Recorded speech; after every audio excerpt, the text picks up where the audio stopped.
Welcome to PAATH History YouTube channel. Subscribe our channel for regular notification and follow our official Facebook page, Twitter handle and Instagram.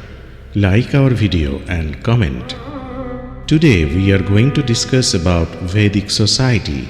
This is part 1. Vedic literature is the only source of social history of that time. This shows that early Aryan social organization was essentially tribal, based on kinship. Two terms, jana and vish, repeatedly occur in the Rg Veda. The jana comprised several vish. The former stood for the whole tribe and the latter for the clan. It is held that the vish was divided into gramas, but evidence for this is inadequate. The basic unit of Aryan tribal society was the patriarchal family called the kula. The eldest male member of the family was known as kulapā, or protector of the family. In the hymns, desire is expressed for praja, including both boys and girls. But the people seem to have been keen on having brave sons or shuvira who could fight their wars. In spite of the patriarchal character of the family, the position of women seems to have been better in some respects in the Rig Vedic period than in subsequent times. Girls normally married after puberty.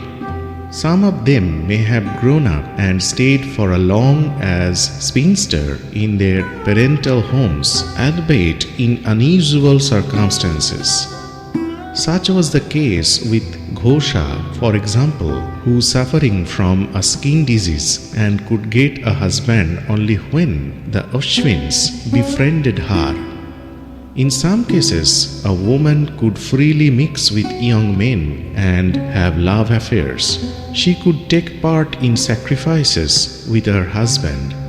Some unmarried women like Visvavara and Apala, however, performed rituals all by themselves, though often with the purpose of finding husbands. Some women are also said to have been authors of Rig Vedic hymns. However, since the number of such passages is only a dozen or so out of more than 1,000, this fact itself should not be exaggerated to claim that women enjoyed a very high status in society. A childless widow could cohabit with her brother-in-law until the birth of a son. The practice was known as niyoga. The institution of marriage seems to have been established, but we also have some evidence of incestuous relationship during the Rig Vedic period. The dialogue between Yoma and Yomi in the latter portion of the Rig Veda is indicative of brother-sister union. Attention has also been drawn to the examples of incest in the text, those between father and daughter and mother and son. These instances may be treated as survival of a matrilineal society, but it is a highly controversial issue. Clearly, then, the mother right was not completely submerged by the father right in this period, but the overall patriarchal social ambience cannot be ignored. It is likely that the early Aryans had some consciousness of their distinctive physical appearance. They were generally fair and the indigenous people dark in complexion. The color of their skin may have been an important mark of their identity. This provided the context for the use of the term varna. Scholars of racist persuasion have blown this out of proportion to explain the emergence of varna or caste system. But the more important factor leading to the creation of social divisions was the conquest of the Dasas and Dasyus, who were assigned the status of slaves and shudras. Tribal chiefs and priests who cornered a large share of booty acquired greater power and prestige at the cost of their common kinsmen, thus giving rise to social inequalities.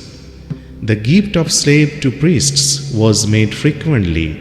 Most of them being female slaves could, however, be employed only for domestic purpose and not for agricultural production or other productive activities. But all members of even the priestly class were not fortunate enough to receive lavish gifts. No wonder then that the Brahmana Vamadeva laments his grim poverty.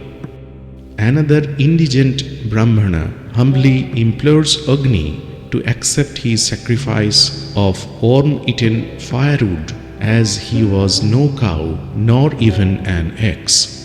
We also hear of a Brahmana who prays for the return of his wife forcibly abducted by the king. In course of time, the tribal society was divided into three groups: warriors or Rajanya or Kshatriya, priests or Brahmana, and the common people.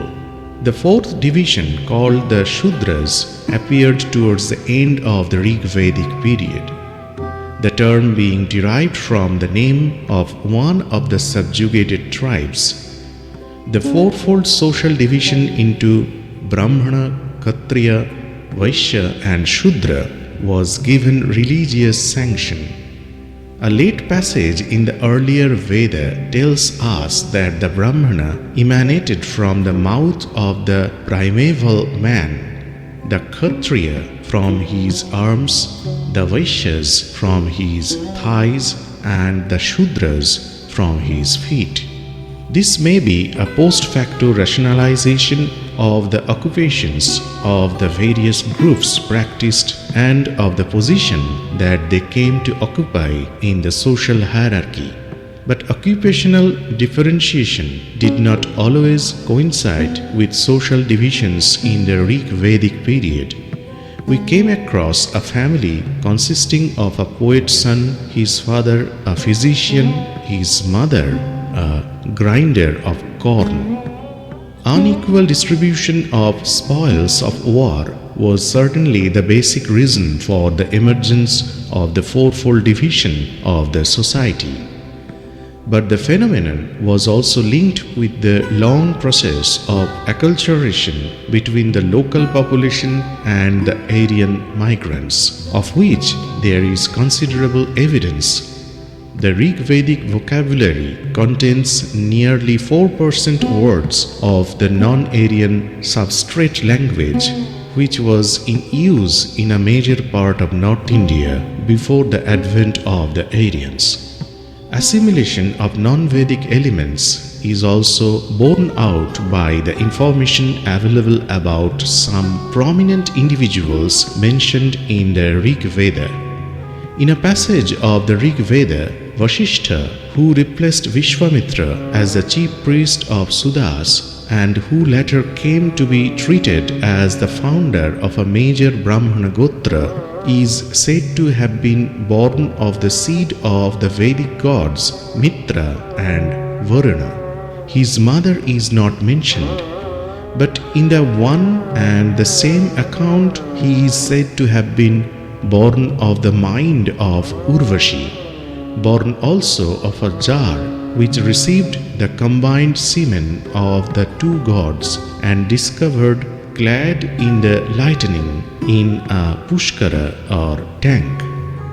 Garbled versions of his birth may have been invented to gloss over his non-Vedic origin and to facilitate his adoption into the Rig Vedic fold. Another prominent sage and the founder of a gotra, Agastya, who carried the Vedic religion to South India, who also born of a jar. Several seers like Kanva and Angiras are described in the Rig Veda as black, which may point to their non-Vedic antecedents. Like the non-Aryan priesthood, some conquered chiefs were also assimilated and given high status. Such Dasha chiefs as Balavutta and Taruksha are said to have made generous gifts to the priests. They thus earned unstinted praise and gained in status in the Aryan social order. The Rig Veda does not throw any light on the process of assimilation of the pre-Aryan or non-Aryan commoners into the Aryan fold. Perhaps most of the ordinary members of the aboriginal tribes were considered to be outside of the pale of Aryan life and were reduced to the lowest position in society. Social distance between the Aryans and the dark-skinned, full-lipped, snub-nosed non-Aryans increased over time. Not surprisingly, they may have felt the need to retain the purity of their blood, little realizing that much non-Aryan blood was already flowing in their veins, just as some non-Aryan gods had worn their way into the Vedic pantheon through syncretism. So this is the end of our today's discussion. Watch part 2 of this video. Subscribe our channel to get regular notification. Follow our official Facebook page, Twitter handle and Instagram. Like our video and comment. For any query, feel free to mail us. For details, see the description.